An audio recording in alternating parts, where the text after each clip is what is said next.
So Donald Trump, the bankruptcy business person, is failing to get deals. In fact, he's now admitting that he can't get a deal with Japan, and both Japan and the EU are standing strong against Trump. That's the subject of today's video, and let's just jump right in. This is the headlines. Trump stands firm on July 9th trade deadline as president says deal with Japan is unlikely. Let's have a listen to what he has to say about this. Mr. President, are you thinking of extending the pause on tariffs beyond July 9th? No, I'm not. I'm not thinking about the pause. I'll be writing letters to a lot of countries, and I think you're just starting to understand the process. We've dealt with Japan. I'm not sure if we're going to make a deal. I doubt it with Japan. They're very tough. You have to understand they're very spoiled. I love Japan. I really like the new prime minister too. Abe was one of my closest friends, as you know. The new prime minister is great. He's a very strong guy. But they and others are so spoiled from having ripped us off for 30, 40 years that it's really hard for them to make a deal. You know, it's very hard. As an example with Japan, they won't take rice, and yet they desperately need rice. You know that. But they won't take rice. They won't take other products that we have. But think of it, they need rice so badly, but they won't take rice. I think that was an easy one. On the cars, as you know, they send out millions. We didn't give them one car in 10 years. They won't take any cars. So the funniest thing about Trump, and he does it quite a bit, is when he insults people, he's really talking about himself. He's like, "Oh, that Japan, they're just so spoiled and they can't get any deals."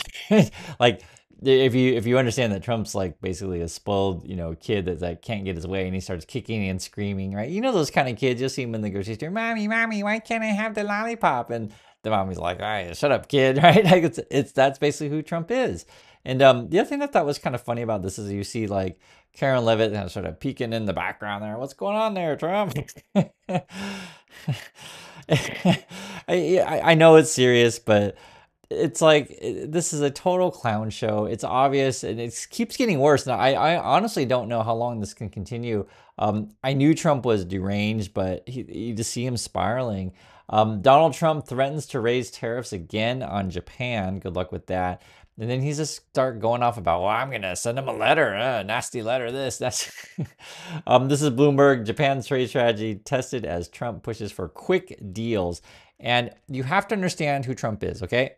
He's a reality TV star. He wants to make reality television. He's concerned about TV ratings, and he wants his like quick, exciting deals. And from Trump's point of view, the July 9th thing is kind of like The Bachelor, where like, "Hey, find out next week who gets the final rose," right?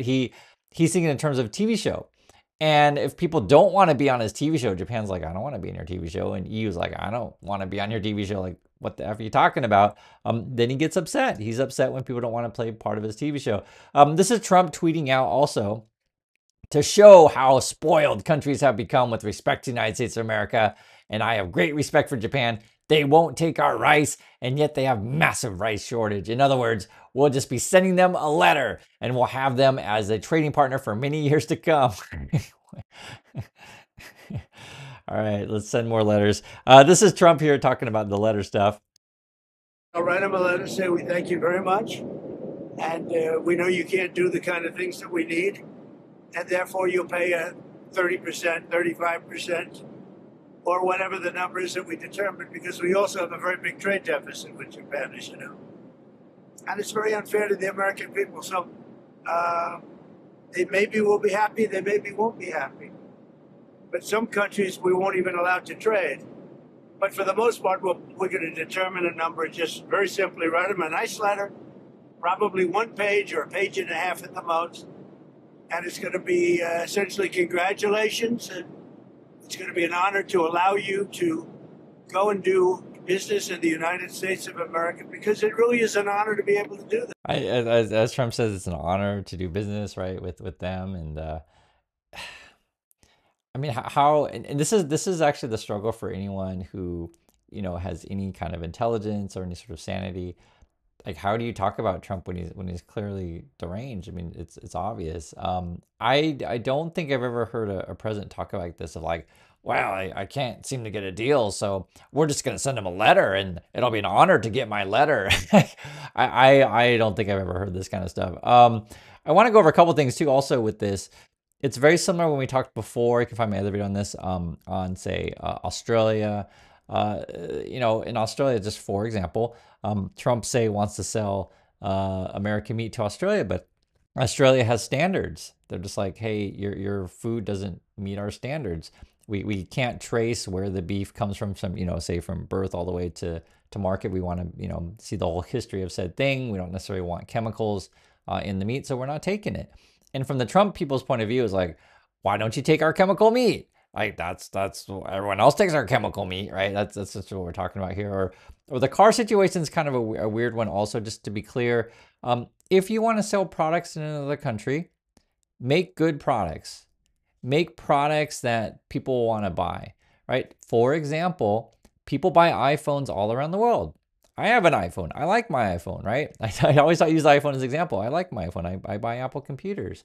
I don't, have to, buy the Apple just because it's American. I buy something because I like the product. So say, for example, in Japan or Europe, if America is going to make like these really, really big vehicles, or say Tesla's going to make Cybertrucks, and they're just not popular in that market, they're not going to buy it. And so from the Trump people's point of view, is like, oh, they're cheating us because they don't want to buy our Tesla Cybertrucks. And I just want you to understand what's going on here. It's frankly crazy. And this is essentially what America is trying to do right now under Trump. They're trying to sell, products around the world that other markets may not want, be it American food or cars. Cars is a big one. He keeps talking about that stuff. Let's see what else is going on here. This is actually an interesting one. U.S. narrows trade focus to secure deals before Trump's tariff deadline. And the basic gist, I'll give you the summary, is that they know that this is a TV show. They know they got that July 9th deadline coming forward. And so what they want to do is they basically create a bunch of frameworks or sort of fake deals in a way, right? That's what they did with the UK. It's like, hey, let's agree on a framework. That's sort of what they're trying to do with China. Hey, let's agree on. Well, the China one was more like, hey, let's agree to keep talking. There's no deals here. And I'll give you an example. This is Financial Times. I'll read it with you guys. It says, Donald Trump's top trade officials are scaling back their ambitions for comprehensive reciprocal deals with foreign countries, seeking narrower agreements to avert the looming reimposition of the U.S. tariffs, right? So basically the Trump people are retreating. They're trying to go for something small. They just need something, right, to show Trump so he can keep his TV show going. 4 people familiar with the talks said U.S. officials were seeking phased deals with most engaged countries as a race to find agreements by July 9th, when Trump has vowed to reimpose his harshest levies. The narrower, piecemeal plan for new deals marks a retreat from the White House vow to strike 90 trade deals during the 90-day pause in a sweeping, quote, reciprocal tariffs, right? So you're not going to get the 90 deals in 90 days. I don't think it's going to happen. But it also offers some countries a chance to strike modest agreements. The administration would seek, quote, agreements in principle, right? So they just want to get these frameworks down on a small number of trade disputes ahead of the deadline. So good luck with that. No deals. EU toughens stance on Donald Trump's tariffs as deadline looms. Basically, the EU is actually doing a pretty similar tactic as China. They're saying, we don't want to talk to you. We're not going to continue negotiations unless you drop the tariffs. That's basically what it is. I'll show you guys. It says here, European capitals have hardened their position in trade talks with Donald Trump. So the EU is standing strong. You can see it. Insisting the US reduces its tariffs on the EU immediately as part of any framework deal before the looming deadline of July 9th. Trade Commissioner Maros Sefcovic has instructed to take a tougher line on a trip to Washington this week as Brussels tries to remove or at least substantially cut Trump's levies in the long term. So again, EU is standing strong, Japan standing strong, Trump's admitting he can't get a deal. That's sort of where we're at right now. And then you have to understand and put this in context. The job situation is not great in USA. So from Trump's point of view, he's going to try to sell, oh, my economy is great. Look at all these deals I got to make, right? And then he goes to his trade people, is like, hey guys, where's the deals? I need to like show people stuff. I need to keep the TV show going. And so then, his trade people then have to, because they can't get a deal. And these things take time. You have multiple industries, you have multiple companies, right? You have multiple interests involved. And then even if any country, accepts whatever quote deal, then you got to pass it through the parliament, right? Or the US needs to go through Congress. Like this stuff takes time. That's why this whole thing that Trump is doing is a complete joke. It's ineffective. It's ludicrous. And then the markets are in disarray because he keeps threatening to do this and do that. Now he's sending nasty letters. And this is the headline right now. U.S. job openings climb to 6-month high. That's good news. The bad, businesses aren't hiring very quickly. Now, it's interesting. I was reading through this stuff, and I think some of these job openings may be phantom openings. Companies do that sometimes. They'll put a listing on the website, but they're not really hiring. They just do that because they want to give the illusion of hiring. And if you guys have worked at HR, you'll know this already. Because the basic gist of it is kind of word gets out that, said company isn't hiring anymore. They're not growing. It makes investors nervous, right? People are like, oh my God, why would I want to invest in a company that's not growing? And you'll know this too inherently from being on the ground, what the market's going to look like in, say, job market this summer. And from my understanding, things are really tough for young people who are going to be graduating. It's just not looking good. We've been talking about this before. I've heard of companies rescinding internship offers, these kind of things, or a company may say, hey, we really like you, but we just can't hire you, especially with the uncertainty of the Trump economy and the tariffs, et cetera. I mean, this is the kind of stuff that I've been seeing.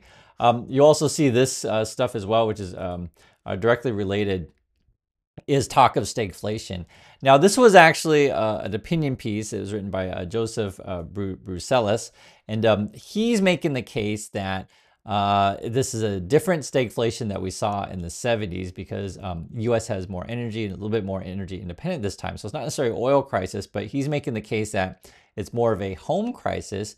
Mortgage rates are up and you have this generation, well, I don't say up's a relative word, like we'll say around 7%. And you have a generation that's used to seeing like 0%, 2%, these kind of stuff. So for many people, it's a massive shock. You may not know this. I'm 50, so I'm old enough to remember back in the 80s when like 6 and 7 were considered decent or even low. This idea that we'd ever go back to 0 or 2%, I think is not going to happen. But the Trump people want to get that sort of easy borrowing going again and set up the economy for massive overheating. And this is sort of where we're at. I think this is an interesting perspective. I don't disagree with this person. I think one of the other problems is that if we want to build more affordable housing, the current policy right now of the Trump people is to basically deport a lot of illegal workers who, let's be honest, they work for cheap, and it makes it cheaper to build houses. I think you guys know this inherently. The other issue is that it's not profitable for many of these companies to build, affordable housing. And so that's why I say, for example, in New York City, they're trying to institute, hey, we'll set policies in place to make it more conducive to companies to come in and build affordable housing. Just right now, because our markets are, Wall Street's involved in real estate, they come up and buy, single family homes. You also have people that turn this stuff into Airbnb, or you have neighborhoods that vote down affordable housing, zoning things. There's multiple issues involved with stuff. So a lot of stuff is local. It's not just federal. But yes, there is a shortage of affordable housing, and it is a problem. With the mortgage rates the way that they are, it doesn't necessarily encourage people to move. As you guys know, there's some people feel like that, well, I'd like to move, but where am I going to go? Because housing prices are so high. So anyway, I wanted to share all the stuff with you guys. That's what's up. I do appreciate your time, and I'll catch you on the next video.